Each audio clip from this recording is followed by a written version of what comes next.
दोस्तों, एक लड़की हो और उसको हो हार्ट अटैक और उसका दिल काम करना छोड़ दे और कोई डोनर हो और उसको अपना दिल दे दे।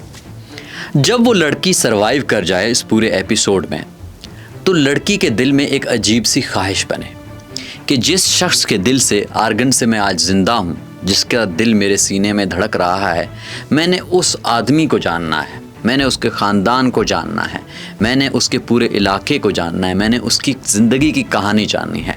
तो अगर आप ये सोच रहे हैं कि मैं क्या बता रहा हूँ, एक्चुअल में ये न्यू रिलीज़्ड एक सीरीज़ है नेटफ्लिक्स पे, द क्रिस्टल कुकू के नाम से। मेरे लिए बहुत खूबसूरत सीरीज़ है। मैं एक ऐसा इंसान हूँ जो कि मिस्ट्री को पसंद करता है, जो थ्रिलर को पसंद करता है।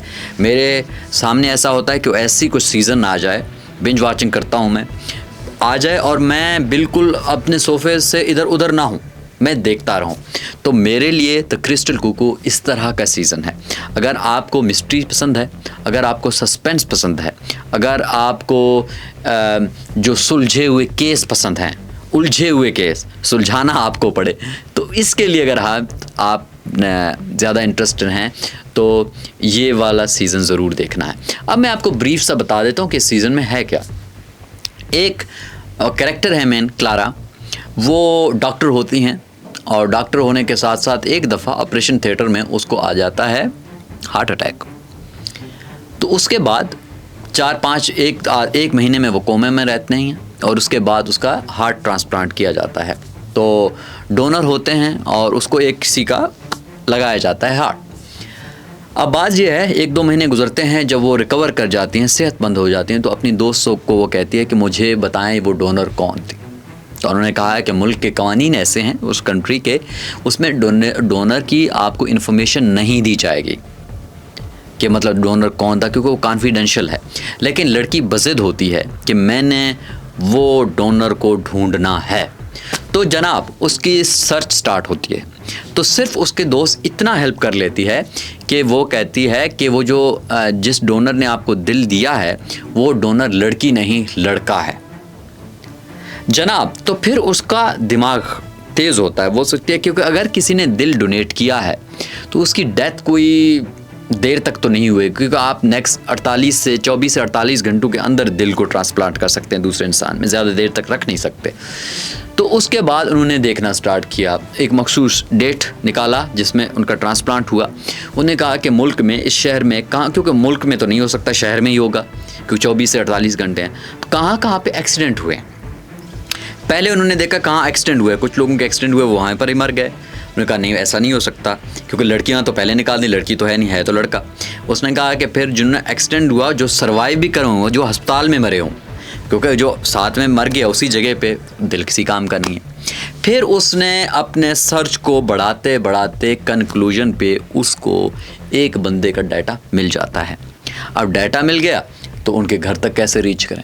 फिर उन्होंने अखबार टटोलना स्टार्ट कर दिए। तो फिर वहाँ पर एक कैफ़े का नंबर मिला और वो कैफ़े का नंबर एक्चुअल में उसी लड़के की माँ का है। उसको कॉल करती है, बताती है कि मैं ये हूँ वो है। तो उसकी जो माँ है वो बहुत परेशान हो जाती है, किस तरह की लड़की है, क्या बात कर रही है, कि मैंने उसके जानना है कि आपके बेटे ने मुझे दिल दिया है, और वो उसके लिए बहुत मुश्किल काम। लेकिन फिर भी लड़की बज़िद और उसकी माँ को भी यकीन आ जाता है, वो भी अपनी बेटी की कमी को महसूस कर रही हैं। तो वो इस लड़की को बुलाती है, इनवाइट करती है अपने गांव में।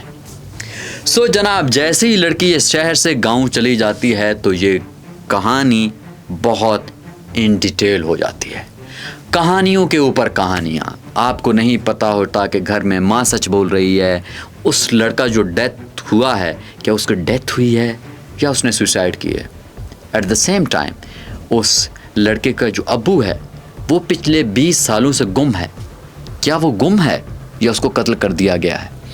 उसी वक्त गांव में पिछले 20-30 सालों से बच्चे गुम हो रहे हैं, बच्चियां गुम हो रही हैं और किसी का कोई नामो निशान नहीं है। तो ये भी सवाल है कि वो बच्चे कौन लेके जा रहा है। एट द सेम टाइम उसी पुलिस में जहाँ पर इस लड़के का अब्बू काम करता था, वो उसके अब्बू तो गुम है, एक और कैरेक्टर है वहाँ पर, क्या उसकी कुछ इन्वॉल्वमेंट है या इसमें उसके माँ का भी कोई किरदार है। तो ये इतना डिटेल है कहानी, इतनी मज़ेदार है, आप समझेंगे कि आपने पकड़ लिया डिटेल को, ये बंदा है, ये बंदा है, लेकिन एंड पे आपको पता चलेगा ओह ये तो ये था। लेकिन मैं आपको एक बात बताऊं, क्योंकि मैं इतना सस्पेंस देखता हूं, इतना मिस्ट्री देखता हूं, मुझे इस तरह की कहानियां बहुत पसंद हैं।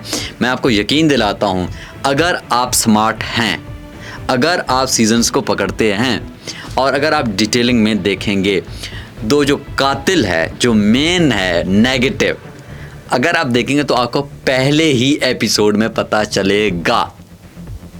अब आप ये सोच रहे हैं कि कैसे, मैं नहीं बताऊंगा कौन है, कैसा है, सिर्फ इतना बता सकता हूं कि उसके देखने का एक अंदाज़ है। अगर आपने वो अंदाज़ क्लिक कर लिया तो आप समझ गए कि वही है। लेकिन अगर आपको पता भी चले वही है, लेकिन आप फिर भी देखेंगे, क्यों?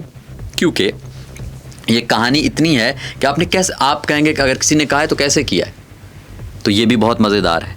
तो जनाब, the Crystal Cuckoo is a must watch अगर आपको मिस्ट्री, थ्रिलर और इस चीज़ों तरीके की चीज़ें पसंद हैं, और आपको बड़ा मज़ा आने वाला है। और आपके टाइम इतना ज़ाया नहीं होगा कि ऑफ कोर्स मूवी देखना, अगर आपको लगता है ज़ाया टाइम है तो आप मूवीज़ देखेंगे नहीं, लेकिन अगर वीकेंड के ऊपर टाइम हो और आपको मिस्ट्री पसंद हो, इस तरह की चीज़ें पसंद हों, पुलिस स्टोरीज़ पसंद हों, इन्वेस्टिगेशन पसंद हो, मर्डर स्टोरी पसंद हो, तो आप ये ज़रूर देखिएगा।